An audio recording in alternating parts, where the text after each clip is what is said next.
Hi hello welcome back. ഇന്ന് ഞാൻ വന്നേക്കുന്നത് ഒരു പ്രൊഡക്റ്റ് റിവ്യൂ ആയിട്ടാണ്. പ്രൊഡക്റ്റ് ഏതാണെന്ന് ചോദിച്ചാൽ ഇപ്പോൾ വളരെയധികം കുറേ നാളായിട്ട് വളരെയധികം ഓവർ ഹൈപ്ഡ് ആയിട്ട് ഓടിക്കൊണ്ടിരിക്കുന്ന വാസ് ലൈൻ്റെ gluta hya dewy radiance serum in ലോഷൻ്റെ റിവ്യൂ ആയിട്ടാണ് കേട്ടോ വന്നേക്കുന്നത്. ഈ പ്രൊഡക്റ്റ് ആർക്കും പരിചയപ്പെടുത്തേണ്ട ആവശ്യമില്ല, അത്രമാത്രം ഹൈപ്പുള്ള ഒരു പ്രൊഡക്റ്റ് ആണ്. അപ്പോൾ ഒരുപാട് നാളായിട്ട് ഇങ്ങനെ ഹൈപ്പിൽ നിൽക്കുന്നതുകൊണ്ട് ഞാനും ഇത് വാങ്ങിച്ച് യൂസ് ചെയ്യാമെന്ന് ഓർത്തു. അങ്ങനെ ഞാൻ വാങ്ങിച്ച് യൂസ് ചെയ്തു. ഇപ്പം ഒരു 1.5 മാസത്തോളമായിട്ട് ഞാൻ ഇത് യൂസ് ചെയ്തുകൊണ്ടിരിക്കുക കേട്ടോ. കുറേ പ്രൊഡക്റ്റ് ഉണ്ട് കേട്ടോ. ഇത് 200 ml ആണ്. അപ്പോൾ 200 ml-ന് 390 രൂപ മറ്റാണ്. എനിക്ക് കിട്ടിയത് 290 രൂപയ്ക്ക് മറ്റാണ് കേട്ടോ. കറക്റ്റ് പ്രൈസ് ഞാൻ ഇവിടെ മെൻഷൻ ചെയ്തേക്കാം. കറക്റ്റ് എനിക്ക് ഓർമ്മയില്ല, അത്രയാണെന്ന് തോന്നുന്നു. 380 രൂപയാണ് ഇതിൻ്റെ ഒറിജിനൽ പ്രൈസ്. 290 രൂപയാണ് ഞാൻ വാങ്ങിച്ചത് കേട്ടോ. അപ്പോൾ 200 ml ഉള്ളതുകൊണ്ട് തന്നെ കുറേ അധികം നാൾ നമുക്ക് യൂസ് ചെയ്യാൻ കാണും. ഇപ്പോൾ 1.5 മാസം യൂസ് ചെയ്തതിന് ശേഷമുള്ള റിവ്യൂ ആണ് ഞാനിവിടെ പറയുന്നത്. ഇത് ഇത്രമാത്രം ഹൈപ്പ് ആകാൻ തന്നെ കാരണമെന്ന് വെച്ചാൽ ഗ്ലൂട്ടാ ഹയ എന്നുള്ളൊരു പേര് കൊണ്ടാണ് ഈ ലോഷൻ ഇത്രമാത്രം ഹൈപ്പായതെന്നാണ് എനിക്ക് തോന്നുന്നത്. ഇത് ഞാൻ യൂസ് ചെയ്തിട്ട് എൻ്റെ റിവ്യൂ എന്ന് പറയുന്നത്, ഞാനൊരു കോമ്പിനേഷൻ സ്കിന്നാണ്. ഇപ്പം കോമ്പിനേഷൻ ടു ഓയിലി കാറ്റഗറിയിലാണ് എൻ്റെ സ്കിൻ ഇപ്പം പെടുന്നത്. അപ്പം അങ്ങനെയുള്ള ഞാൻ ഇത് യൂസ് ചെയ്തിട്ട് എനിക്ക് എങ്ങനെയാണെന്ന് ഞാൻ പറയാവേ. ഇവരുടെ ഇൻഗ്രീഡിയൻസ് ലിസ്റ്റ് നല്ല കറക്റ്റായിട്ട് ഇവിടെ കൊടുത്തിട്ടുണ്ട്. ഇതിലടങ്ങിയിരിക്കുന്ന ഇൻഗ്രീഡിയൻസ് എന്ന് പറയുന്നത് നിയാസിനമൈഡ്, ഗ്ലിസറിന്, പിന്നെ പെട്രോളിയം ജെല്ലി, ഹൈലറോണിക് ആസിഡ്, പിന്നെ പെർഫ്യൂം, കുറച്ച് പെർഫ്യൂമൊക്കെ ഇത് അടങ്ങിയിട്ടുള്ള പ്രൊഡക്റ്റ് ആട്ടോ. പിന്നെ അടങ്ങിയിരിക്കുന്ന ഗ്ലൂട്ടാത്തയോണ്. അപ്പം ഇത് വായിച്ചു നോക്കുമ്പോൾ നിങ്ങൾക്ക് അറിയാം, വളരെ കുറച്ച് മാത്രമേ ഇത് ഗ്ലൂട്ടാത്തോയോൺ അടങ്ങിയിട്ടുള്ളൂ. പക്ഷെ എന്നാലും ഈ ഒരു പേര് ഇതിലുള്ളതുകൊണ്ടായിരിക്കും ഇത് ഇത്രമാത്രം ഹൈപ്പ് ആയതെന്ന് എനിക്ക് തോന്നുന്നു കേട്ടോ. ഇൻഗ്രീഡിയൻസ് ലിസ്റ്റിനെ കുറിച്ച് പറയുകയാണെങ്കിൽ നിയാസിനമൈഡും ഹൈലറോണിക് ആസിഡൊക്കെ നല്ലൊരു ഇതായിട്ട് എനിക്ക് തോന്നി. നിയാസിനമൈഡ് അറിയാമല്ലോ, എല്ലാവർക്കും അറിയാം, സ്കിൻ ഒന്ന് ബ്രൈറ്റൻ ആക്കാനൊക്കെ സഹായിക്കും. പിന്നെ ഹൈലറോണിക് ആസിഡ് നമ്മുടെ സ്കിന്നിൽ ഹൈഡ്രേഷൻ നിലനിർത്തി തരും. പിന്നെ പെട്രോളിയം ജെല്ലിയെ കുറിച്ച് ആരോടും ഒന്നും പറഞ്ഞു തരേണ്ട ആവശ്യമില്ല. പണ്ട് മുതൽക്കേ നമ്മുടെ കാരണവന്മാരായിട്ട് യൂസ് ചെയ്തുകൊണ്ടിരുന്ന ഒരു സാധനമാണ് പെട്രോളിയം ജെല്ലി, അതായത് വാസ്ലൈൻ. ഒക്കെ ചെറുപ്പത്തിൽ ഗൾഫിലൊക്കെ പോയിട്ട് വരുന്നവർ വല്ല അസറ്റായിട്ട് കൊണ്ടുവരുന്ന ഒരു സാധനമാണ് ഈ പെട്രോളിയം ജെല്ലി. ഈ വാസ്ലൈൻ എന്ന് പറയുന്ന സാധനം അതിൻ്റെ വലുതും ചെറുതുമായിട്ട് ബോട്ടിലൊക്കെ ആയിട്ട് ഇങ്ങനെ കൊണ്ടുവരും. എൻ്റെയൊക്കെ ഓർമ്മയിൽ അതുണ്ട് കേട്ടോ. ഇപ്പോഴും അതിൻ്റെ ചെറിയ വെർഷനും വലിയ വെർഷനൊക്കെ കിട്ടുന്നുണ്ട്. അപ്പോൾ അതത്ര മോശം ഇൻഗ്രീഡിയൻ്റ് ഒന്നുമല്ല, നമ്മൾ പണ്ട് മുതൽക്കേ യൂസ് ചെയ്തുകൊണ്ട് വരുന്ന പ്രൊഡക്റ്റാണ് അല്ലേ. അതായത് സ്കിന്ന് ഡ്രൈ ആകുക, മുരിച്ചിലിന് അങ്ങനെയുള്ള കാലാവസ്ഥയിലൊക്കെ വിൻ്റർ ടൈമിലൊക്കെ നമ്മൾ നല്ല രീതിയിൽ പൊരുവരാന്നുള്ളപ്പോഴും ഭയങ്കര ഡ്രൈ ആയിട്ടിരിക്കുന്ന സാഹചര്യത്തിലൊക്കെ പണ്ട് മുതൽ യൂസ് ചെയ്തുകൊണ്ടിരുന്ന സാധനമാണ് ഈ പെട്രോളിയം ജെല്ലി എന്ന് പറയുന്നത്. പിന്നെ ഇപ്പം ഗ്ലൂട്ടാത്തയോൺ അടങ്ങിയിട്ടുണ്ടെന്ന് പറഞ്ഞുകൊണ്ടായിരിക്കും അത് ഇത്രമേൽ ഹൈപ്പായതെന്ന് എനിക്ക് തോന്നും. പിന്നെ ഇതിൽ ഇൻഗ്രീഡിയൻസ് ലിസ്റ്റ് നിങ്ങൾക്ക് നോക്കുമ്പോൾ അറിയാം, ഗ്ലൂട്ടാത്തയോൺ എന്ന് പറഞ്ഞാൽ വളരെ ചെറിയ അളവിലാണ് ഇതിൽ അടങ്ങിയിരിക്കുന്നത്. പിന്നെ ഇതൊരു സിറം ലോഷൻ എന്നൊക്കെ പറഞ്ഞുകൊണ്ടായിരിക്കും ഇത്രയധികം ഹൈപ്പിൽ വന്നത്. പിന്നെ ഈ ഒരു പേര് നിൽക്കുന്നതുകൊണ്ടായിരിക്കും ഇത് ഇത്രമാത്രം ഹൈപ്പിൽ വന്നതെന്നാണ് എനിക്ക് തോന്നുന്നത് കേട്ടോ. ഇത് ഞാൻ ഫേസിലും ബോഡിയിലും അപ്ലൈ ചെയ്തിട്ടുണ്ട്. ഫേസിൽ ഞാൻ അധികം ഒന്നും അപ്ലൈ ചെയ്തിട്ടില്ല കേട്ടോ, ബോഡിയിലാണ് അധികം അപ്ലൈ ചെയ്യുന്നത്. കാരണം ഇതിൽ പിന്നെ ഫ്രാഗ്രൻസ് ഉണ്ട്, പിന്നെ പാരബണ്ണും ഉണ്ട്, അത് എഴുതിയിട്ടുണ്ട്. അത് ആരും വായിക്കുന്നില്ല എന്ന് തോന്നുന്നു കേട്ടോ. പിന്നെ ബോഡിയിൽ അപ്ലൈ ചെയ്യാൻ ഇഷ്ടപ്പെടുന്നത് വെച്ചാൽ ഇതിൽ നല്ലൊരു സ്മെല്ലുണ്ട്. എനിക്ക് ഇതിൻ്റെ സ്മെല്ലെന്ന് തോന്നുന്നത് ഒരു റോസ് പെറ്റലിൻ്റെ ഒക്കെ ഒരു സ്മെല്ല് പോലെ എനിക്ക് തോന്നുന്നത്. അപ്ലൈ ചെയ്യുമ്പോൾ തന്നെ നമുക്കറിയാം, നല്ല സ്മെല്ല്, കുത്തുന്ന തരത്തിൽ നല്ല രീതിയിൽ ആ സ്മെല്ല് വരുന്നുണ്ട് കേട്ടോ. ചീത്ത സ്മെല്ലൊന്നുമല്ല, നല്ല റോസ് പെറ്റൽ സ്മെല്ലൊക്കെയാണ്. ആദ്യം ഇതെനിക്ക് അപ്ലൈ ചെയ്തപ്പോൾ ഒരു ചെറിയ തലവേദനയൊക്കെ പോലെ തോന്നി. സ്മെല്ല് ഭയങ്കരമായിട്ട് അങ്ങ് ഇടിച്ചു കുത്തുന്ന ഒരു സ്മെല്ല് പോലെ എനിക്ക് തോന്നി. പിന്നെ ഞാൻ അപ്ലൈ ചെയ്ത് വരാൻ നേരത്ത് എനിക്കത് കാമായിട്ട് തന്നെ കേട്ടോ തോന്നിയത്.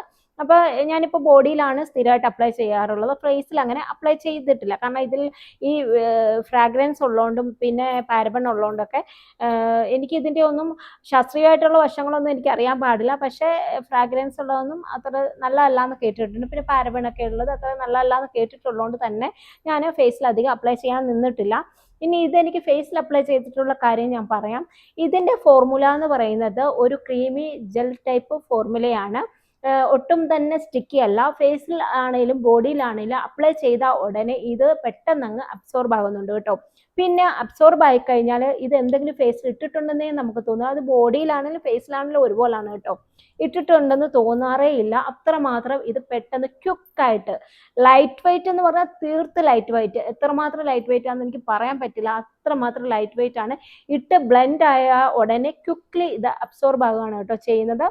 പിന്നെ അത് അബ്സോർബ് ആയി കഴിഞ്ഞ് പിന്നെ ഫേസിൽ എന്തെങ്കിലും ഇട്ടിട്ടുണ്ടെന്നുകൊണ്ട് ഫീലേ നമുക്കില്ല. അതുപോലെ തന്നെ ഒട്ടും തന്നെ ഫേസിലൊക്കെ ഇട്ടെങ്കിൽ ഒട്ടും തന്നെ ഗ്രീസി ആക്കത്തില്ല. എൻ്റെതൊരു കോമ്പിനേഷൻ ടു ഓയിലി സ്കിന്നാന്ന് പറഞ്ഞല്ലോ. അപ്പൊ ഈ ഓയിലി സ്കിന്നിലേക്ക് പോകും തോറും ഈ ഓയിലി സ്കിന്നിന് ചേരുന്ന മോയ്സ്ചറൈസറും സൺസ്ക്രീനൊക്കെ നമ്മൾ അപ്ലൈ ചെയ്താൽ തന്നെയും നമ്മുടെ ഫേസ് കുറച്ചൊക്കെ ഒന്ന് ഗ്രീസി ആക്കാറുണ്ട്. ഓയിലി സ്കിന്നുള്ളവർക്കറിയാം. പക്ക ഓയിലി സ്കിന്നാണ് പിന്നെ പറയും കൂടി വേണ്ട. അങ്ങനെ ഉണ്ടാക്കാറുണ്ട്. പക്ഷേ ഇത് ഫേസിലൊക്കെ എനിക്ക് അപ്ലൈ ചെയ്തിട്ട് അവിടെ ഓയിൽ പ്രൊഡ്യൂസ് ചെയ്യുന്നേ ഇല്ല. അത്രമാത്രം സ്യൂട്ട് ആവുന്നുണ്ട്. പക്ഷേ അത്ര ഹൈഡ്രേറ്റഡ് അല്ല. കാരണം അത്ര ഹൈഡ്രേറ്റഡ് അല്ലാത്തതുകൊണ്ടാണ് ഓയിൽ ഒട്ടും പ്രൊഡ്യൂസ് ചെയ്യാത്തത്. അപ്പം അങ്ങനെയാണ്. അത് ഞാനിങ്ങനെ ഫേസിൽ അപ്ലൈ ചെയ്തു. പിന്നെ ഈ ഫ്രാഗ്രൻസ് ഉള്ളതുകൊണ്ട് ഞാൻ ഫേസിൽ അധികം അപ്ലൈ ചെയ്യാൻ നിന്നില്ല. ഞാൻ ബോഡിയിലാണ് അപ്ലൈ ചെയ്യുന്നത്. കുറേ കഴിയുമ്പോൾ കുറച്ച് നേരം ഒരു 3-4 മണിക്കൂറൊക്കെ കഴിയുമ്പോൾ എനിക്ക് റീ അപ്ലൈഡ് ആവശ്യമുണ്ടെന്ന് തോന്നിയിട്ടുണ്ട്. കാരണം വീണ്ടും ഒരു ഹൈഡ്രേഷൻ ഇല്ലായ്മ എനിക്ക് തോന്നിയിട്ടുണ്ട് കേട്ടോ. ബോഡിയിലെ കാര്യം എനിക്ക് പറയേണ്ടത്, നമ്മൾ ഒരു സമ്മറിൽ ഇത് അപ്ലൈ ചെയ്യാൻ നല്ല സ്യൂട്ടാണെന്ന് എനിക്ക് തോന്നി. കാരണം അത്യാവശ്യം ഹൈഡ്രേഷൻ കിട്ടുന്നുണ്ട്, ചെറിയൊരു സ്മെല്ലുണ്ട്, നല്ലൊരു പ്രൊഡക്റ്റായിട്ട് എനിക്ക് തോന്നി. പക്ഷേ വിൻ്ററിലേക്ക് പോകുമ്പം അതായത് ഓയിലി സ്കിന്നിനൊന്നും അത്ര പ്രശ്നം വരികയില്ല. ഡ്രൈ സ്കിന്നിനൊക്കെ കൂടുതൽ ഹൈഡ്രേഷൻ ആവശ്യമുള്ളതുകൊണ്ട് അവർക്ക് ഇത് അപ്ലൈ ചെയ്യുമ്പോൾ കൂടുതൽ ഡ്രൈ ആക്കുമെന്ന് എനിക്ക് തോന്നിയിട്ടുണ്ട് കേട്ടോ. പിന്നെ ഇതിൽ ഫ്രാഗ്രൻസ് ഉണ്ട്. ഫ്രാഗ്രൻസ് ഉള്ളതുകൊണ്ട് തന്നെ ട്രൈ ടു സെൻസിറ്റീവ് സ്കിന്നിലേക്കൊക്കെ പോകുമ്പോഴത്തേക്കും അവർക്കൊക്കെ ബുദ്ധിമുട്ടുണ്ടാക്കാൻ ചാൻസ് ഉണ്ട്. സെൻസിറ്റീവുകാർക്കൊക്കെ ഈ ഫ്രാഗ്രൻസ് ബുദ്ധിമുട്ടുണ്ടാക്കുന്നുണ്ട്. അപ്പോൾ അവർക്ക് ഇച്ചിങ്ങും ഇറിറ്റേഷനൊക്കെ ഉണ്ടാകാൻ ചാൻസ് ഉണ്ട്. അപ്പോൾ സെൻസിറ്റീവ് ആയിട്ടുള്ള സ്കിന്നുകാരും നല്ല രീതി എക്സ്ട്രാ ഡ്രൈ ആയിട്ടുള്ള ഡ്രൈ സ്കിന്നുകാരൊക്കെ ഇതൊക്കെ യൂസ് ചെയ്യുമ്പോൾ നോക്കിക്കണ്ടൊക്കെ യൂസ് ചെയ്യുക കേട്ടോ. അവർക്കൊക്കെ ഇറിറ്റേഷനും ഇച്ചിങ്ങൊക്കെ ഉണ്ടാക്കാൻ ചാൻസ് ഉണ്ട് കേട്ടോ. എൻ്റെ കാര്യം എന്ന് വെച്ചാൽ ഞാൻ അത്ര വലിയ സെൻസിറ്റീവ് ഒന്നും അല്ല. എനിക്ക് ഏത് പ്രൊഡക്റ്റ് ഇട്ടാലും അത്ര പ്രശ്നമില്ലാണ്ട് പോകുന്നൊരു സ്കിന്നാട്ടോ. അതുകൊണ്ട് എനിക്ക് അങ്ങനെ ബുദ്ധിമുട്ടും കാര്യങ്ങളൊന്നും ഉണ്ടാക്കിയിട്ടില്ല. പക്ഷേ ട്രൈ ടു സെൻസിറ്റീവ് സ്കിന്നൊക്കെ യൂസ് ചെയ്യുമ്പോൾ ഒന്ന് നോക്കി ഉപയോഗിക്കുക. ഇത് നോർമൽ കോമ്പിനേഷൻ ഓയിലി സ്കിന്നിലൊന്നും കുഴപ്പമില്ലാതെ പോകും കേട്ടോ. ഇതിൻ്റെ കൺസിസ്റ്റൻസി എന്ന് പറയുന്നത് ഇങ്ങനെയാണേ. ഇത് കണ്ടോ, ഇതിങ്ങനെ എടുക്കുമ്പോൾ ഇത് കണ്ടോ, ജെൽ ക്രീമി കൺസിസ്റ്റൻസിയാണ്. ഇതിങ്ങനെ തന്നെ അപ്ലൈ ചെയ്യുമ്പോൾ തന്നെ ഇത് കണ്ടോ, പെട്ടെന്ന് തന്നെ ഇതങ്ങോട്ട് പോവുക. ഇത് കണ്ടോ, അപ്പോൾ ഒരു വാട്ടറി പോലെ വെള്ളമൊക്കെ ഇട്ട് മിക്സ് ചെയ്യുന്ന പോലെ, അതായത് ഒരു സിറം പോലെ. സിറം ഒക്കെ അപ്ലൈ ചെയ്യുന്നവരാണ് അറിയാൻ പറ്റും. നമ്മൾ സിറം ഒക്കെ ഇട്ടിട്ട് അത് ബ്ലെൻഡ് ആക്കുന്നതിന് മുന്നേ അങ്ങ് അബ്സോർബ് ആവുമല്ലേ നമ്മുടെ ഫേസിലേക്ക്. ബ്ലെൻഡ് ആക്കാൻ പോലും ടൈം കിട്ടില്ല. അതുപോലാണ് ഈ സംഭവം. ഇത് കണ്ടോ, ഇട്ട് ബ്ലെൻഡ് ആക്കി അതങ്ങ് അതിൻ്റെ വഴിക്ക് പോയി. അത്രയ്ക്ക് തീർത്ത് ലൈറ്റ് വെയിറ്റ് ആണ് കേട്ടോ. ഈ ഫോർമുല എനിക്കിഷ്ടമാണ് കേട്ടോ. ഒട്ടും തന്നെ സ്റ്റിക്കി അല്ല, പെട്ടെന്ന് ബ്ലെൻഡ് ആകുന്നുണ്ട്, പെട്ടെന്ന് അതങ്ങോട്ട് അബ്സോർബ് ആകുന്നുണ്ട്. കണ്ട, നല്ലൊരു സ്മെല്ലുമാണ്. റോസ് പെറ്റൽസിന്റെ സ്മെല്ല് പോലെ എനിക്ക് തോന്നുന്നത്. എന്ത് സ്മെല്ലാന്ന് എനിക്കറിയില്ല, എനിക്ക് അങ്ങനെ ഫീൽ ചെയ്ത് കേട്ടോ. ഇതൊരു സ്കിൻ ലോഷൻ ആണെന്ന് അവർ ഇതിൽ തന്നെ എഴുതിയിട്ടുണ്ട്. അപ്പൊ ഇത് മോയ്സ്ചറൈസർ ഒന്നുമല്ല, ഒരു സ്കിൻ ലോഷൻ ആണ്. പിന്നെ ഇതിന്റെ ഒരു പോസിറ്റീവായിട്ട് എനിക്ക് ഇഷ്ടപ്പെട്ട ഒരു കാര്യം എന്ന് വെച്ചാൽ ഒട്ടും തന്നെ സ്റ്റിക്കി അല്ല, നോൺ സ്റ്റിക്കി ഫോർമുലയാണ്, ലൈറ്റ് വെയിറ്റ് ആണ്, പെട്ടെന്ന് തന്നെ അബ്സോർബ് ആവുന്നുണ്ട്. അതൊക്കെ ശരിയാണ്. പക്ഷേ ഒരു സിറോ ആയിട്ട് ഇത് ഉപയോഗിക്കാനോ മോയ്സ്ചറൈസർ ആയിട്ട് ഉപയോഗിക്കാനോ ഞാൻ ഇഷ്ടപ്പെടുന്നില്ല കേട്ടോ. ചിലരൊക്കെ പറയുന്ന കേട്ടു 1 വീക്ക് അപ്ലൈ ചെയ്യുമ്പോഴേ റേഡിയന്റ് ഗ്ലോ കിട്ടും, പിന്നെ ഹെൽത്തി സ്കിൻ കിട്ടും, ബ്രൈറ്റനിങ് ആവും. എനിക്ക് അങ്ങനെ ഒന്നും തോന്നിയിട്ടില്ല കേട്ടോ. ഇത് ചിലപ്പോൾ പോകെ പോകെ കുറേ നാൾ യൂസ് ചെയ്ത് കഴിയുമ്പോൾ കിട്ടുമായിരിക്കും. ചിലപ്പോൾ ഈ ബോട്ടിലൊക്കെ തീർന്നു കഴിയുമ്പോൾ ചിലപ്പം ചെറുതായിട്ടെങ്കിലും എഫക്റ്റ് ഉണ്ടാവുമായിരിക്കും. കാരണം അതിൽ നിയാസിനമൈഡും ഒക്കെയാണ് അടങ്ങിയിട്ടുള്ളത്. അപ്പോൾ അതിൻ്റെതായ ബെനിഫിറ്റ് എന്താണെങ്കിലും ഉണ്ടാവും. പിന്നെ നിങ്ങൾ ശ്രദ്ധിക്കേണ്ട വേറൊരു കാര്യം, ഇതിൽ നിയാസിനമൈഡൊക്കെ അടങ്ങിയിട്ടുള്ളതുകൊണ്ട് ഇത് അപ്ലൈ ചെയ്തിട്ട് പുറത്ത് പോകുമ്പോൾ തീർച്ചയായിട്ടും മസ്റ്റായിട്ട് നിങ്ങളൊരു സൺസ്ക്രീൻ ഉപയോഗിക്കണം കേട്ടോ. അപ്പം അറിയാമല്ലോ, നിയാസിനമൈഡൊക്കെ ഇട്ടുകൊണ്ട് പിന്നെ സൺസ്ക്രീൻ ഇല്ലാതെ പുറത്ത് പോയാലുള്ള അവസ്ഥ. അതുകൊണ്ട് മസ്റ്റായിട്ട് ഒരു സൺസ്ക്രീൻ യൂസ് ചെയ്യണം. അപ്പോൾ ചിലപ്പോൾ അതൊക്കെ യൂസ് ചെയ്ത് നമ്മൾ പുറത്തിറങ്ങി കുറേ നാളിങ്ങനെ യൂസ് ചെയ്തുകൊണ്ടിരിക്കുമ്പോൾ ചിലപ്പോൾ കുറേ നാൾ യൂസ് ചെയ്ത് കഴിയുമ്പോൾ കിട്ടുമായിരിക്കും കേട്ടോ. എനിക്ക് പക്ഷേ ഇപ്പം വലുതായിട്ട് മാറ്റമൊന്നും എൻ്റെ സ്കിന്നിന് തോന്നിയിട്ടില്ല. പിന്നെ ഞാൻ ഫേസിൽ അപ്ലൈ ചെയ്തിട്ട് അധികം അപ്ലൈ ചെയ്തില്ലെന്നുള്ളൂ, ബോഡിയിലാണ് അപ്ലൈ ചെയ്യുന്നത്. ഇത് ഞാൻ ഫേസിൽ റെക്കമെൻഡ് ചെയ്യല, ഞാൻ ബോഡി അപ്ലൈ ചെയ്യാനാണ് ഇഷ്ടപ്പെടുന്നത്. കാരണം ബോഡിയിൽ ഒരു ചെറിയ സ്മെല്ലൊക്കെ ഉണ്ടെങ്കിൽ എനിക്ക് ഇഷ്ടമാണ് കേട്ടോ. അങ്ങനെ ഒരു ചെറിയ സ്മെല്ലും അത്യാവശ്യം എനിക്ക് ഓയിലി സ്കിന്നൊക്കെയാണ്, അത്യാവശ്യം ഹൈഡ്രേഷൻ കിട്ടുന്നുണ്ട്. പിന്നെ എൻ്റെ ബോഡി എന്ന് വെച്ചാൽ ഇച്ചിരി വിൻ്ററിലൊക്കെ ഇച്ചിരി ഡ്രൈ ആട്ടോ. ഇപ്പോൾ എന്ന് വെച്ചാൽ ഈ സമ്മർ സീസൺ ആയതുകൊണ്ടായിരിക്കും പിന്നെ അധികം ഡ്രൈ ഒന്നുമില്ല. അപ്പോൾ എനിക്ക് കുഴപ്പമില്ലാണ്ട് പോകുന്നുണ്ട് കേട്ടോ. നല്ലൊരു ചെറിയ സ്മെല്ലൊക്കെ ആയിട്ട് ബോഡിയിൽ അപ്ലൈ ചെയ്യാൻ ഞാൻ ഇഷ്ടപ്പെടുന്നുണ്ട് കേട്ടോ. ഫേസിൽ അപ്ലൈ ചെയ്യാൻ ഞാൻ റെക്കമെൻഡ് ചെയ്യില്ല. കാരണം ഫേസിൽ അപ്ലൈ ചെയ്യാൻ വേറെ മോയ്സ്ചറൈസർ ഒക്കെ ഉണ്ടല്ലോ. പിന്നെ എന്തിനാ ഇത് ഫേസ് മോയ്സ്ചറൈസർ ആയിട്ട് ഉപയോഗിക്കുന്നത് എനിക്ക് അറിയില്ല. പിന്നെ ചിലർ പറയുന്ന സിറത്തിന് പകരമൊക്കെ ഇത് അപ്ലൈ ചെയ്താൽ നന്നായിരിക്കും. പക്ഷെ എനിക്ക് അങ്ങനെയൊന്നും തോന്നില്ല കേട്ടോ. സിറത്തിന് പകരമൊന്നും ഇത് അപ്ലൈ ചെയ്യാൻ ഞാൻ റെക്കമെൻഡ് ചെയ്യില്ല. കാരണം ഫേസ് സിറങ്ങൾ വേറെ ഒരുപാടുണ്ട്. പിന്നെ എന്തിനാ ഇത് അപ്ലൈ ചെയ്യാൻ? നിങ്ങൾക്ക് മോയ്സ്ചറൈസർ അത് ഇത് മറ്റേതെന്ന് പറഞ്ഞ് പലത് അപ്ലൈ ചെയ്യാൻ ഇഷ്ടപ്പെടാത്തവർക്ക് വേണേ ഒന്ന് ട്രൈ ചെയ്ത് നോക്കാം. ഒറ്റ ബോഡി ലോഷന് കാര്യം കഴിക്കാം. ഫേസിൽ അപ്ലൈ ചെയ്യാമെന്ന് വെച്ചാൽ അപ്ലൈ ചെയ്യാം. എനിക്ക് അപ്ലൈ ചെയ്തിട്ട് കുഴപ്പമൊന്നുമില്ലായിരുന്നു കേട്ടോ. അങ്ങനെ ഇഷ്യൂ ഒന്നും ഇല്ലായിരുന്നു. അതുകൊണ്ട് വേണമെങ്കിൽ ഫേസിൽ അപ്ലൈ ചെയ്യാം. പിന്നെ ഒരു മോയ്സ്ചറൈസർ അപ്ലൈ ചെയ്യുന്നതാണ് നല്ലത്. പിന്നെ ഈ മടിയുള്ളവരൊക്കെ ഉണ്ടല്ലോ, അവർക്ക് ഒരു ഇത് വാങ്ങി വെച്ചിട്ട് ഒട്ടും തന്നെ മോയ്സ്ചറൈസർ ഒക്കെ ഇടാത്തവരുണ്ടല്ലോ, അങ്ങനെയുള്ളവർക്ക് വേണമെങ്കിൽ ഒന്ന് ട്രൈ ചെയ്ത് നോക്കാവുന്നുള്ളൂ കേട്ടോ. ഫേസിൽ ഞാൻ പറഞ്ഞല്ലോ, ഞാൻ ഉപയോഗിച്ചിട്ട് എനിക്ക് തോന്നിയത് ഇതൊരു ബോഡി ലോഷൻ ആയിട്ട് പോകുന്നതായിരിക്കും നല്ലത്. ഫേസിൽ അത്ര കണ്ട് അപ്ലൈ ചെയ്യാതിരിക്കുന്നതായിരിക്കും നല്ലത്, ഫ്രാഗ്രൻസ് ഒക്കെ ഉള്ളതുകൊണ്ട്.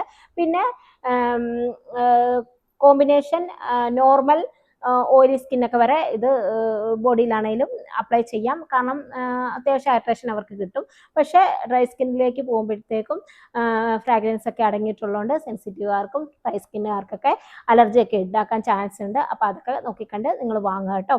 ഇപ്പോൾ ഒരുപാട് ഹൈപ്പ് പറഞ്ഞ പോലെ അത്ര ഹൈപ്പിൽ ഈ പ്രൊഡക്റ്റ് ഇല്ലാന്ന് എനിക്ക് തോന്നുന്നു കേട്ടോ.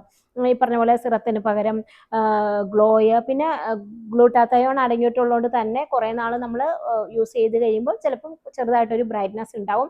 അതിൽ അത്ര കണ്ട് ഗ്ലൂട്ടാത്തയോൺ ഒന്നും അടങ്ങിയിട്ടില്ല കേട്ടോ. ചെറിയൊരു ശതമാനമാണ് അടങ്ങിയിരിക്കുന്നത്. പിന്നെ നിയാസിനമൈഡ് ഒക്കെ അടങ്ങിയിട്ടുണ്ട്. അപ്പോൾ അതിൻ്റെയൊക്കെ ഒരു ബെനിഫിറ്റ് എന്തായാലും ഉണ്ടാവും. അത്രേ ഉള്ളൂ കേട്ടോ.